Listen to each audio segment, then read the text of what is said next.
I was working with a student who said he was a bit confused about all the different areas in Studio One where you can set your levels, volume, gain, whatever you'd like to refer to it as, and he wanted to be sure that he was going about this process correctly. So I figured I would go ahead and put together a tutorial for anyone else who may be struggling with this issue. Now, while this tutorial is about setting levels in Studio One, I'd like to briefly mention that when you are recording audio using an audio interface and microphone, I do want to be sure that we're all on the same page, and setting our gain here, that is on your audio interface, using the physical gain knob on your audio interface, it's critical that you set this correctly so that you don't get any clipping in your recordings. So whether you have an LED or a meter on your audio interface, just be sure first and foremost that you're not going into the red on your audio interface when you're recording audio. Now with that out of the way, let's go ahead and take a look at the various ways that we can go about setting the different levels within Studio One. And I'm going to go ahead and press T to bring up the Add Tracks dialog. This is on audio and we've got a mono track, that's fine. So let's go ahead and click on OK. And we've got our audio track here. I'm going to press Shift and E to zoom in a little bit there. Now I'm going to go ahead and arm this track for recording. For me, that automatically turns on the monitoring as well, but I'm going to turn that off for the tutorial. Because I'm using Windows Audio, there's a pretty significant delay there. But I just wanted to show that as soon as we arm the track for recording, we can see a level meter here. But I wouldn't worry so much about this level meter, because if you've set the gain on your audio interface correctly, this will follow along and you should be good to go. But I just wanted to point out that we do have a meter here for viewing our levels on our particular track. Now, the very first area that we'll take a look at within Studio One that I think a lot of people don't know about, at least a lot of the students that I work with, is actually within the mix console. And we're going to start kind of from the top and go down the first order of gain levels that we have available. So let's come down to the bottom, click on the mix, and then we have our console. This should look the same for all of us if you haven't changed your default settings. But over here on the left-hand side, we can see that we have this button here, and this is for Show Inputs. I'll go ahead and click once on that. Now we're going to see some meters that represent the physical inputs on our audio interface. Now in order for me to do these tutorials, I have to use Windows Audio, and these represent two microphones that are built into my laptop. So there's a left mic and right mic on my laptop screen. So that's what these are. This is my left, this is my right, and this is the stereo of both of those combined here. And we've got some additional meters. We've already seen this one up at the top here, but I wanted to show this because we do have some gain control here. And after our audio interface gain control, these are going to be the next areas where we can control gain within Studio One. Now, I actually never ever use these, but I still wanted to point these out. And they could be useful for if you are getting a low level, say you're using a dynamic microphone, maybe like the Shure SM7B, which is kind of notorious for needing a lot of gain. We could come here and increase the gain. So let's actually enter into record. Check 1, 2, mic check, test 1, 2, 3. Now we can see up at the top here, the waveform for this recording is pretty low here. Now I'm using input 1, here's input 1. So I'm going to come to the gain. I'm going to take this up, and we can see that our waveform is getting louder as I increase the gain here. So if you're again working with, say, a dynamic microphone and your audio interface doesn't have enough juice to boost that level, then we can come here to the input section within the mix console, and you can see our waveform is a lot larger here. Now I'm going to go ahead and press the space bar to stop. Let's press the comma on the QWERTY keyboard to come back to the beginning of the song, and I'm going to press W to zoom out horizontally. So again, most microphones are going to provide you with enough gain so that you don't necessarily need to use these, but just be aware that this is here. This is also an area where you can add inserts. So if you'd like to print, say, EQ or compression to your recording, then you can add those here, and they will be printed or embedded with your audio, your recorded audio. Whereas when we apply effects on our regular channels here, those are being used in real time. Okay, now I'm going to hold Control and click on that gain knob and just set that back to 0 dB. Let's click on this button to hide that view. And for the time being, we'll go ahead and close out our mix console as well. Now that we've got our audio recorded, let's take a look at audio event gain. So here, this that I have selected is called an audio event. I'm actually going to, let's put a cut there and select this one here. Now before I adjusted the gain and took that level up, we can see that the level coming in was pretty low here. But once we've recorded the audio, if I hover on this event, you can see we have a little handle that pops up in the center there. So I can grab that. We see the arrow changes to a pointer finger as I hover there. I can even hover away from here, and we can just left click hold and take this level up to increase the gain, or we can take it down. Okay, so whereas I mentioned I rarely use the input gains that we just took a look at here, actually I never use those, I use the event gain quite a bit here. And so again, just left click hold and dragging. If we were to hold control and click on that handle, then we can set it back to the default of 0 dB.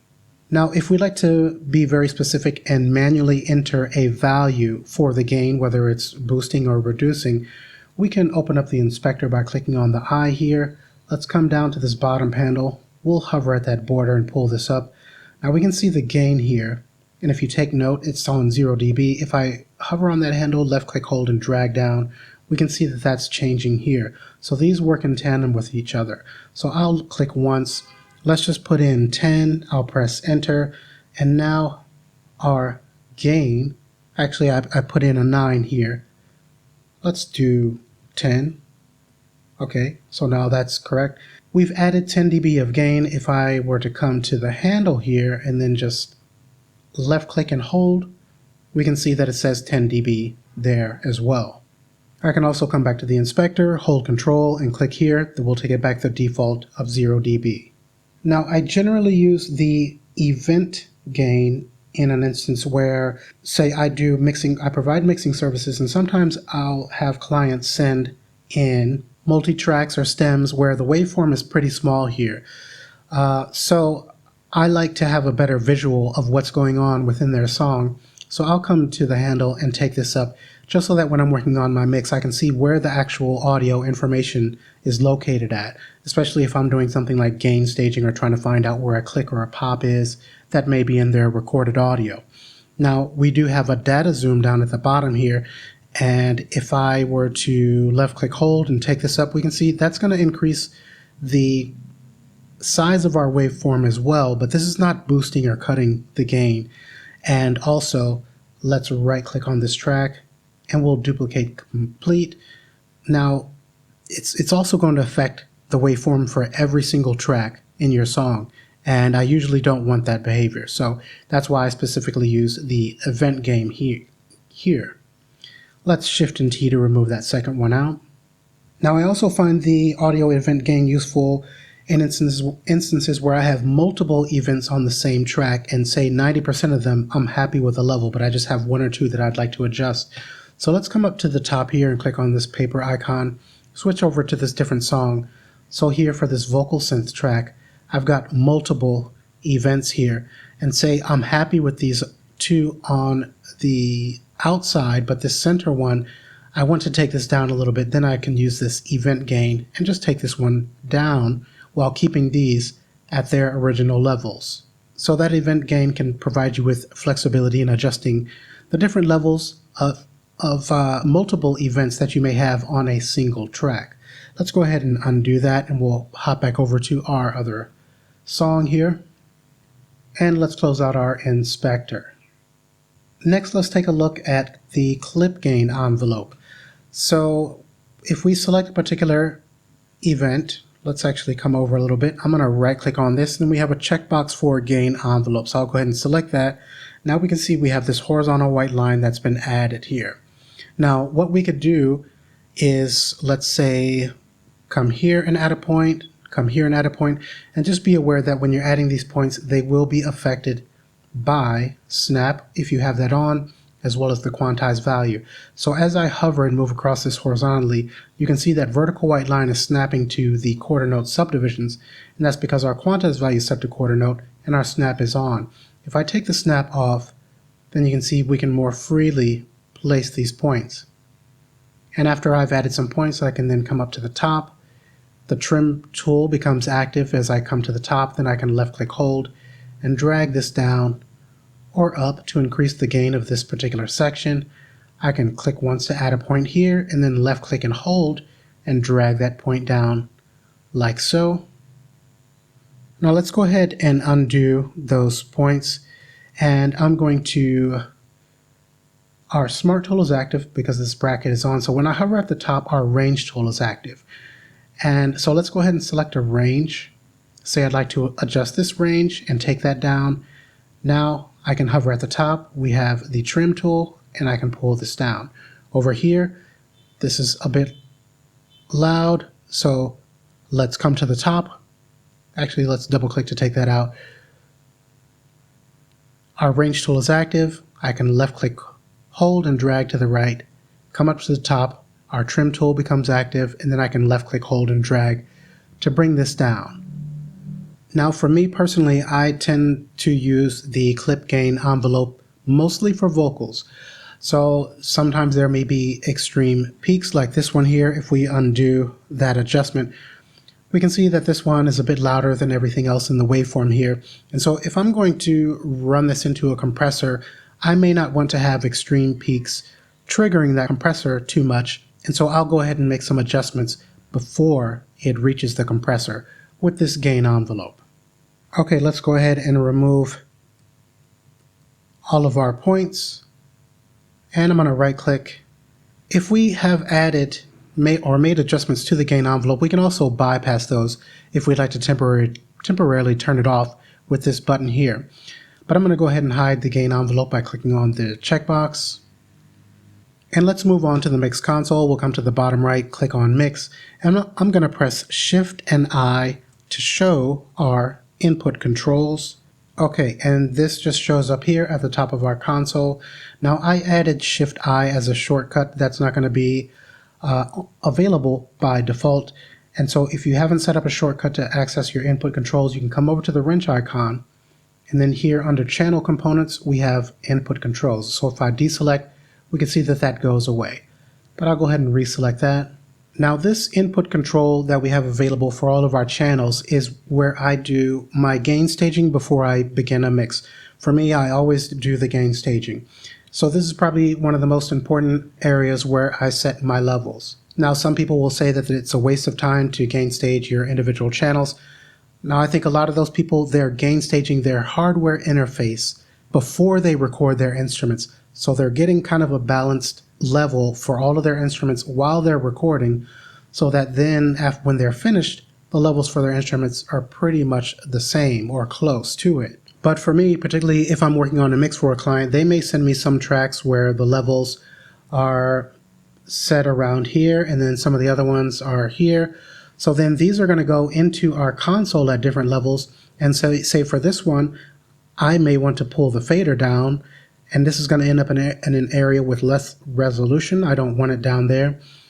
The signal may be low for my plugin. Say if I'm using a compressor and I have to take the threshold way down just to get it to be activated, or rather if it's a hot signal, it's coming in too hot to my compressor or any analog emulated plugins. And so this one could be quiet and I take the fader up, just imagining this is a separate channel. And so you've got, let's actually just duplicate, and we will take this one out, and let's pull this forward. Shift and W to zoom out a bit. So these are, let's pretend they're tracks that I got from a client. One is like this, one is like this. So for this one, I pull the fader down because it's too hot, and then for this one, I take it up because it's too quiet. Okay, well, they're both coming into the top of our effects at different levels, which I generally do not want. And I've taken this down to a level where there's less resolution, and I've taken this one up. And this one may seem like, if I'm looking at the faders and we've got 20, 30, 40, 50 tracks, and some of them are up high and some of them are down low because we didn't gain stage these with the input controls, well, we could think that, oh, well, the faders that are up high are louder than the ones with the faders that are down. But not necessarily, because even though I increase this fader, this could still be quieter than this one here, because the signals coming in are so vastly different. So let's go ahead and hold Control and click on these faders to take them back. And based on everything that I just said, you've probably gathered that the level adjustments that we're making up here are going to come before these inputs. So just keep that in mind. Our signal starts up at the top at our track level, and then it makes its way down into the top of our channels within the console. So this is the first area of level adjustment within our console. So for me, what I'll do, let's hold Shift and select both tracks. I'll click on the plus, let's type in VU and add our VU meter. This is already set to 18 for the scale. So for me, let's actually click once on these to see the micro view, and we'll close this out. I'll just play back the tracks. Boost that level, then we can come here to the input section within the Minx console, and you can see our waveform is a lot larger here. And then just gain stage these. Press the space bar to gain here. So if you're, again, let's solo this. So I'm going to come to the gain. I'm going to take this up. Check 1, 2, mic check. So this one's a bit quiet. 1, 2, 3. Now we can see up at the top. So I would take that up. Okay, so you can see this is how I do my gain staging before the mix. And if you're interested in learning more about gain staging, I'll put a little link up here because I did an entire video for that. But again, I'll just say that this is an important area for me. When I'm preparing for a mix, I always gain stage here with these. Now, this is going to be the same for if you're using a virtual instrument. So far we've looked at audio recordings. Let's actually make these a different color. And we'll come to the browser. Let's bring in, let's just say an impact.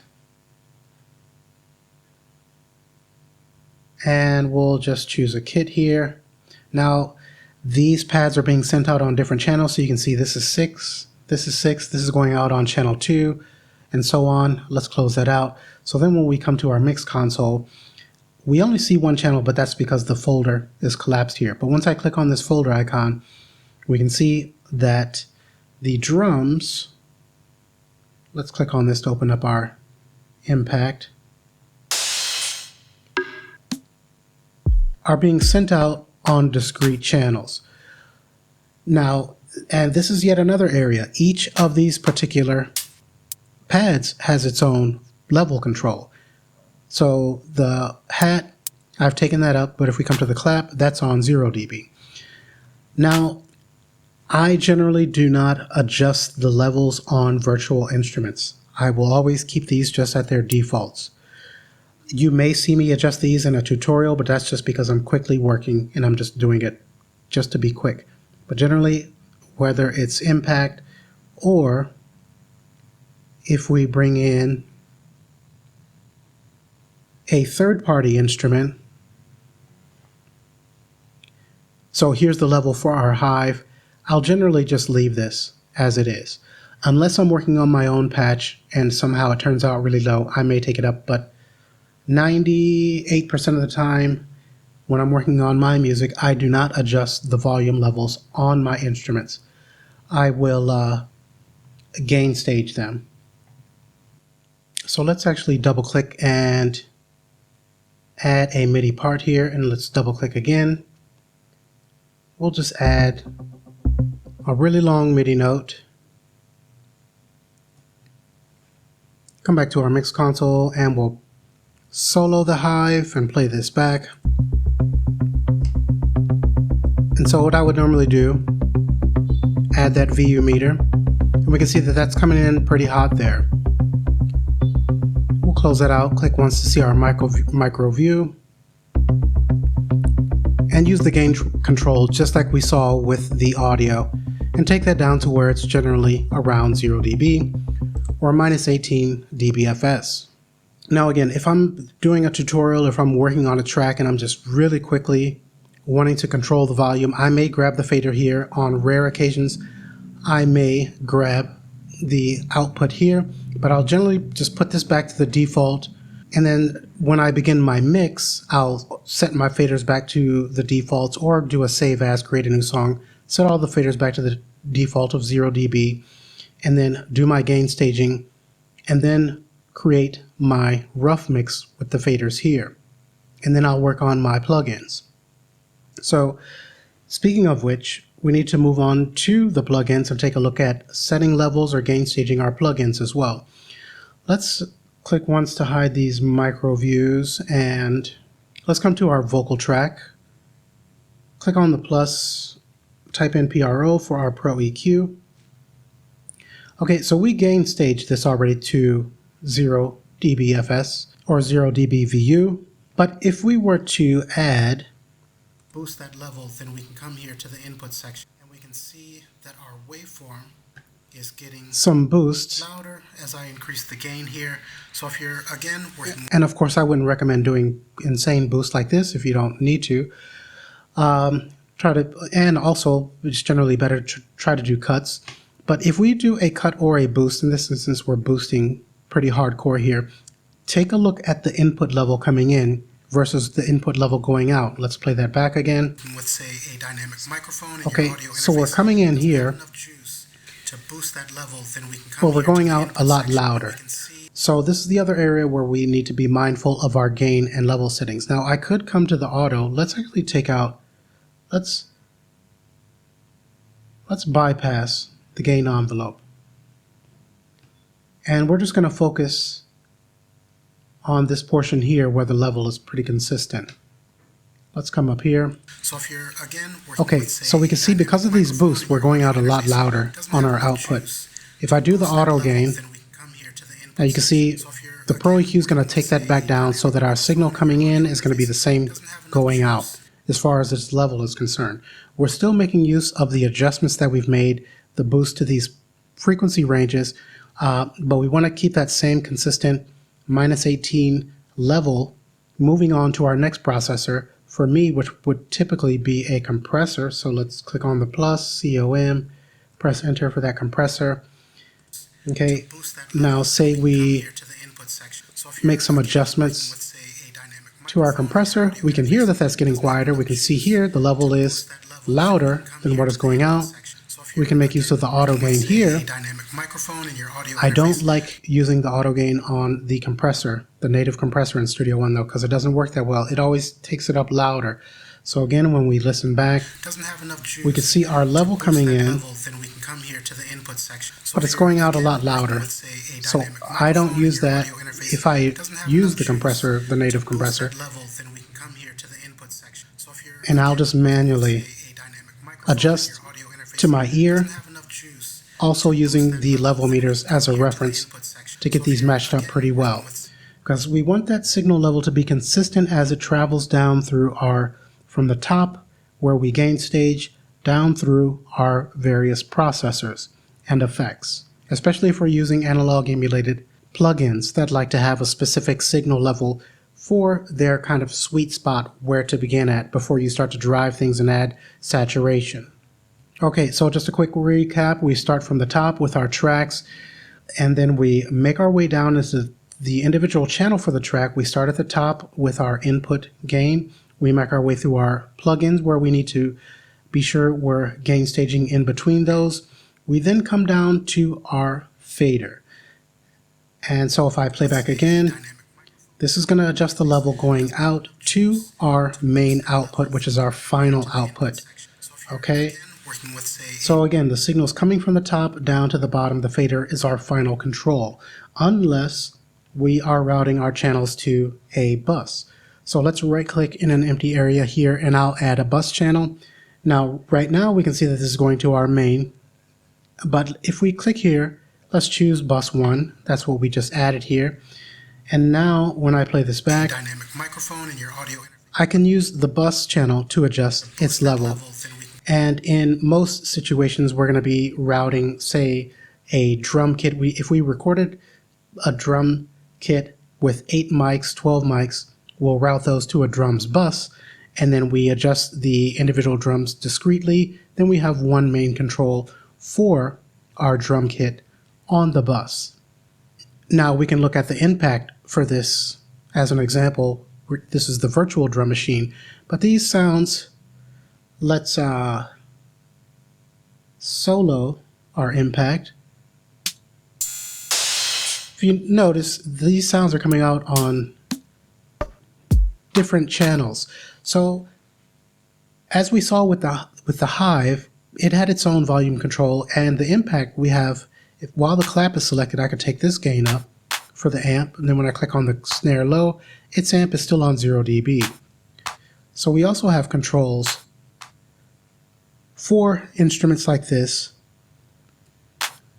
that have multiple sounds or multiple outputs. But again, I generally leave these on the default. If I want to quickly adjust those levels, I'll grab the faders while I'm working just to quickly do that. And then when I begin my mix, I'll take them back to 0 dB, and then I'll gain stage those drum sounds. Then I'll start my rough mix of everything with the faders after they're reset to 0. So I hope that makes sense. Let's go ahead and collapse that virtual instrument bus to hide those. Now the last area that I'd like to cover is setting levels coming into our main out. And we'll actually switch over to the other song to take a look at this. So let's go ahead and play this track back. Okay, so we can see that we have some clipping here.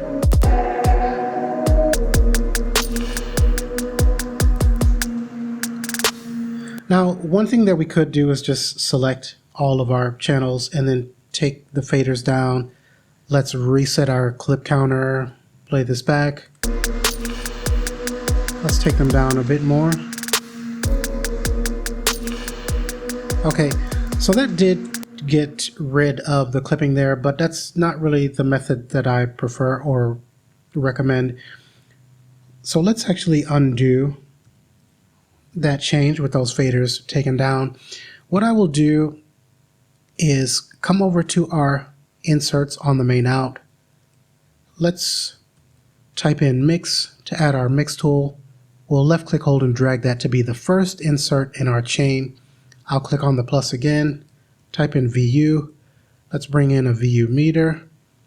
We will pin that. Let's drag that to be after our mix tool. So let's double click on our mix tool. We'll pin that as well. Play our song back. We've got our clipping, but now I can take the gain down on our mix tool. Let's come back, reset.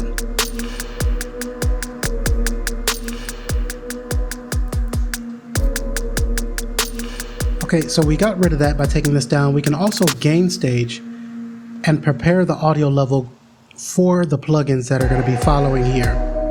Again, especially if we're going to be using analog emulated plugins that like to have a specific level going in for the sweet spot or the beginning stage before you start to drive it with saturation, harmonics, etc. Okay, we still got a little bit of clipping there, so we could just take the gain down on our mix tool. Okay, so this is going to be my final area for setting the gain when I'm beginning my mastering process for my tracks, using the mix tool and the VU meter to gain stage that level going into the plugins there. Now, if you have a simple song like this and you're only getting a clip count of 4, 5, 6, say 10 or below, you may be safe not worrying about the mix tool and VU meter. I still will do it myself, but once you put a limiter at the end of your chain and power that on, that's going to take care of your clipping as well. The thing is, let's power off our mix tool. So that's not in use. That reduction that we did is no longer effective. We'll play back and we'll turn this off again just so you see we're clipping again. Okay, but once I turn the limiter on, reset clip counter. Okay, that's being taken care of. Let's double click on our limiter. That's reducing it by 4 dB, which is fairly reasonable for a track like this. But if you're not gain staging going in, your analog emulated plugins could be not function as well as you'd like. Also, you could start getting reduction levels on your limiter of -10, -12, which could be a bit extreme. I never really want my reduction to be that much on my limiter for the most part. So that's why I always still recommend using the mix tool and VU meter to stage here. Okay, so I guess we'll wrap up here, and just a quick recap, a summary, in case you wanted to watch this video again and just get to a quick area where everything is summarized. Most important, when you are setting your levels, For audio, be sure that you're gain staging your audio interface, adjusting the physical gain knob there so that you're not clipping going into the red. That's most important for your audio. After we get into Studio One, then you're going to have the input levels here. Again, I never use this, but just be aware that you do have this gain control. Again, if you're working with a dynamic mic where your audio interface is not providing enough gain, you can use these gain controls to boost that up a bit. But for most of us, we don't need that. Then next we have our audio event gain, grabbing the handle here and taking that up or down. Next we have our gain envelope. I mainly use this for vocals and taking the level down for specific words or phrases that I may need to adjust. Our signal then comes from our track into the top of our mix console, and I'm going to show the inputs.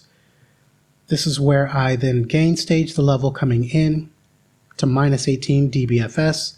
We then have our inserts, our dynamic plugin, and I gain stage in between these, either by using the auto gain on the plugins or using the output to boost or cut the level of our signal if it's been increased or cut, for instance with the EQ, or if there's compression and you've reduced the level, you need to make that back up. So keeping a consistent level in between our plugins, coming down to the bottom of our channel here, our fader is going to be the last adjustment, going out, in this case, to our main for these channels, but these are actually being routed to a bus.